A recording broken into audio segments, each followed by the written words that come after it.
Hey guys, नमस्कार। मैं राजेश वर्मा एक बार फिर आप लोगों के साथ जीएसटी के कुछ नए टॉपिक के साथ हूं।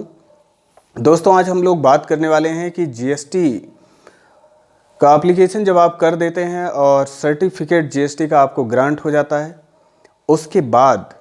जब डिपार्टमेंट फिजिकल वेरिफिकेशन आपके बिजनेस प्लेस का करती है और उस फिजिकल वेरिफिकेशन में अगर आपका बिजनेस प्लेस नहीं पाया जाता है तो टैक्स इंस्पेक्टर नॉर्मली क्या करता है, एक रिपोर्ट फाइल कर देता है, जहाँ पे रिपोर्ट में अपने ये मेंशन करता है कि भाई फिजिकल वेरिफिकेशन में ये पर्टिकुलर बिजनेस प्लेस नहीं पाया गया and therefore this registration is liable to be cancel. ठीक है, तो इस पे हम लोग बात करने वाले हैं कि जब रजिस्ट्रेशन लायबल टू कैंसिल हो जाता है टैक्स इंस्पेक्टर की रिपोर्ट के आधार पे, तो ऐसे केस में अब टैक्स पेयर के पास, जो रजिस्टर्ड पर्सन है, उनके पास क्या ऑप्शन होता है ताकि वो अपने रजिस्ट्रेशन को, जीएसटी रजिस्ट्रेशन को वो रिज्यूम कर सकें या यूं कह लें कि कैंसिल होने से बचाया कैसे जाए, उस पे हम लोग बात करने वाले हैं। तो दोस्तों, आइए मूव करते हैं टॉपिक पे और देखते हैं यहाँ पे क्या क्या प्रोविजंस अप्लीकेबल हैं और किस तरीके से आप पे सो कॉज नोटिस जारी होगा आपके जीएसटी कैंसिलेशन के लिए। तो दोस्तों, नॉर्मली क्या होता है कि जो टैक्स पेयर्स हैं या रजिस्टर्ड पर्सन हैं, उन्होंने जीएसटी के लिए एप्लीकेशन किया और उनका रजिस्ट्रेशन सर्टिफिकेट ग्रांट हो गया और उन्होंने क्या किया, अपनी रिटर्न्स वगैरह फाइलिंग शुरू कर दी है। लेकिन लेटर ऑन क्या होता है कि जब टैक्स इंस्पेक्टर वेरिफिकेशन करते हैं उनके बिजनेस प्लेस का और वो बिजनेस प्लेस नहीं पाया जाता है उनके द्वारा, या उस चीज़ को वेरीफाई नहीं कर पाते हैं वो, या यूँ कह लें कि उस बिजनेस प्लेस तक तो पहुंचते हैं लेकिन जो आपने एड्रेस प्रूफ वगैरह दिया था वहाँ पे फिजिकली वो कन्विंस नहीं हो पाते उस चीज़ से। तो ऐसे केस में टैक्स इंस्पेक्टर एक रिपोर्ट फाइल करता है, जो कि नॉर्मली कह लें कि असिस्टेंट कमिश्नर ऑफ जीएसटी जो होते हैं उनको एक रिपोर्ट फाइल करते हैं कि भाई ये पर्टिकुलर रजिस्ट्रेशन जो है फिजिकल वेरिफिकेशन में क्लियर नहीं हो पाया है, या यूं कह लें कि वो प्लेस ही नहीं पाया गया है, तो therefore this registration is liable to be cancel. तो इस रिपोर्ट के आधार पे जो एडजुडिकेटिंग ऑफिसर है वो एक show cause notice registered person पे सर्व करता है कि भैया कि आपका जो रजिस्ट्रेशन है वो लायबल टू कैंसिल है based on the tax inspector report. ठीक है, तो अब क्वेश्चन यहाँ पे ये है कि भाई इस सो कॉज नोटिस का रिस्पांस कैसे किया जाए। तो पहली चीज़ दोस्तों यहाँ पे ये ध्यान रखना है कि जो टैक्स इंस्पेक्टर होते हैं वो वेरिफिकेशन एक तो वो एड्रेस पे पहुंच के करते हैं, दूसरा अगर उनको एड्रेस नहीं मिलता तो थोड़ा सा वो कोशिश करते हैं कि कॉन्टैक्ट नंबर के बेस पर वो रजिस्टर्ड पर्सन को कांटेक्ट करते हैं। ठीक है, तो नॉर्मली क्या होता है, अगर कांटेक्ट उन्होंने नहीं किया, उसके बाद भी एड्रेस उनको नहीं मिला, तो वो उसी बेसिस पर अपनी रिपोर्ट फाइल कर देते हैं। तो सो कॉज नोटिस जब आपको एडजुडिकेटिंग ऑफिसर इशू कर देगा टीआई की रिपोर्ट के आधार पे, टीआई की रिपोर्ट का मतलब टैक्स इंस्पेक्टर की रिपोर्ट के आधार पर, तब ऐसे केस में दोस्तों आपको उस सो कॉज नोटिस का रिप्लाई 7 डेज के अंदर करना होता है। ठीक है, तो 7 डेज के अंदर करना होता है। लेकिन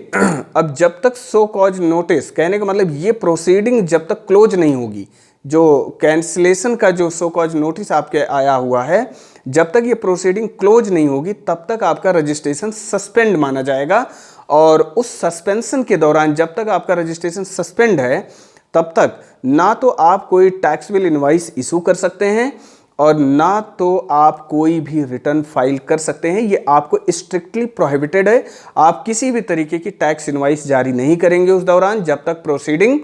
क्लोज नहीं होती है तब तक।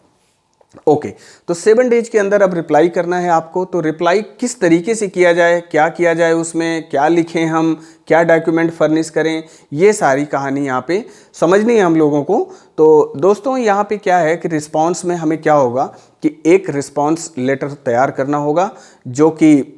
रजिस्टर्ड पर्सन के साइन और सील के साथ होगी, उनके बिजनेस की जो मोहर होगी उसके साथ एक लेटर तैयार करना होगा।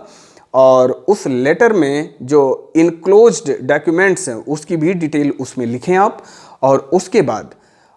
ये लेटर तैयार होने के बाद आपको कौन कौन से और डॉक्यूमेंट प्रिपेयर करने हैं। पहली चीज़ तो ये है कि स्पेसिफिक एड्रेस प्रूफ आप लगाएं उसमें, और कोशिश ये करें कि अगर आपने बिजनेस प्रेमाइसेस पे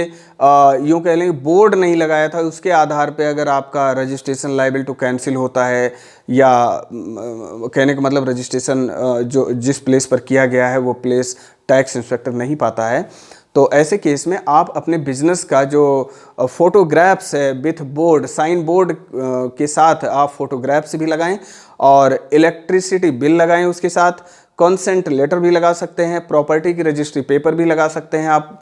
वहाँ पे रिप्लाई जब आप करेंगे सो कॉज नोटिस का। तो ऐसे केस में दोस्तों क्या है कि वहाँ पे एक चीज़ और क्लियरली मेंशन करें कि भाई जो रजिस्टर्ड पर्सन है उसको इस पर्टिकुलर कॉन्टैक्ट नंबर पे या मोबाइल नंबर पे या टेलीफोन नंबर पे भी कांटेक्ट किया जा सकता है, ये भी आप क्लियर उस लेटर में मेंशन करें। और इसके बाद आप उसे सबमिट करें इस सो कॉज नोटिस का रिस्पॉन्स इस तरीके से करते हुए। उसके बाद अगर जो ऑफिसर है वो सेटिस्फाई होता है आपके सबमिशन से, तो आपका जो रजिस्ट्रेशन है वो रिवोक हो जाएगा, मतलब कैंसिल नहीं होगा, सस्पेंड जो हुआ है वो सस्पेंड हट जाएगा और एक रेगुलर रजिस्ट्रेशन में कन्वर्ट हो जाएगा।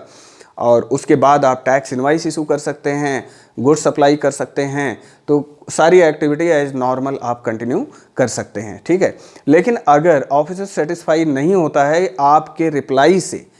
रिप्लाई से वो सेटिस्फाई नहीं होता है, तो ऐसे केस में दोस्तों फिर वो अल्टीमेटली आप पे दोबारा से वो कोई क्वेरी नहीं करेंगे, आपका रजिस्ट्रेशन इमीडिएटली वो क्या कर देंगे, कैंसिल कर देंगे। और जीएसटी जैसे ही आपका कैंसिल होगा दोस्तों, अब यहाँ पे सवाल ये है कि हमारा अगर रजिस्ट्रेशन कैंसिल हो गया तब क्या करेंगे हम, ठीक है। अगर रजिस्ट्रेशन आपका कैंसिल हो गया तो उसके बाद दोस्तों आपको रिवोकेशन के लिए जाना होगा, revocation of cancellation of registration, ठीक है। रिवोकेशन के लिए आप जाएंगे, रिवोक करने का जो टाइम पीरियड है वो 30 डेज के अंदर आपको रिवोक करना है। अगर 30 दिन के अंदर भी आप रिवोक नहीं कर पाते हैं तो अगला ऑप्शन फिर अपील का बचता है, तो वहाँ पे जाना होता है।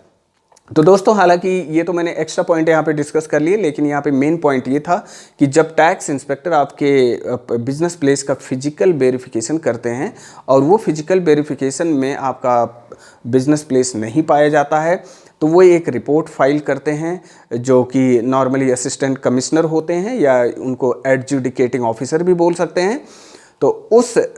टैक्स इंस्पेक्टर की रिपोर्ट के आधार पे जो एडजुडिकेटिंग ऑफिसर हैं वो आपको सो कॉज नोटिस इशू कर सकते हैं, कर सकते हैं नहीं, वो आपको नोटिस इशू करेंगे कि भाई टैक्स इंस्पेक्टर की रिपोर्ट में ये पाया गया और इस बेसिस पर आपका GST registration liable to cancel है और आप रिस्पॉन्स करिए विद इन 7 डेज। तो दोस्तों रिस्पॉन्स करने का जो तरीका है वो मैंने आपको बताया है कि किस तरीके से आप जीएसटी रजिस्ट्रेशन को मतलब सो कॉज नोटिस का आप रिस्पॉन्स करेंगे, ठीक है। और एक बात ध्यान रखिए, जब आपके ऊपर सो कॉज नोटिस इशू हो जाए लायबल टू कैंसिल का, तो ऐसे केस में ना तो आप कोई टैक्स बिल सप्लाई करेंगे, ना तो कोई आप टैक्स बिल इनवाइस इशू करेंगे दोस्तों। अगर आप ऐसा करते हैं तो वहाँ पे तो फिर अलग प्रोविज़न है फिर पेनल्टी वगैरह लगने का, ठीक है। तो ये बात ध्यान रखा जाए। तो दोस्तों यहाँ पे बस रिस्पांस किस तरीके से किया जाए सो कॉज नोटिस का जहाँ पे रजिस्ट्रेशन कैंसिल हो रहा है, इस पर हमें डिस्कस करना था, इतनी सी बात थी। तो दोस्तों मिलते हैं फिर नेक्स्ट वीडियो में, till then bye bye, take care, thank you, नमस्कार।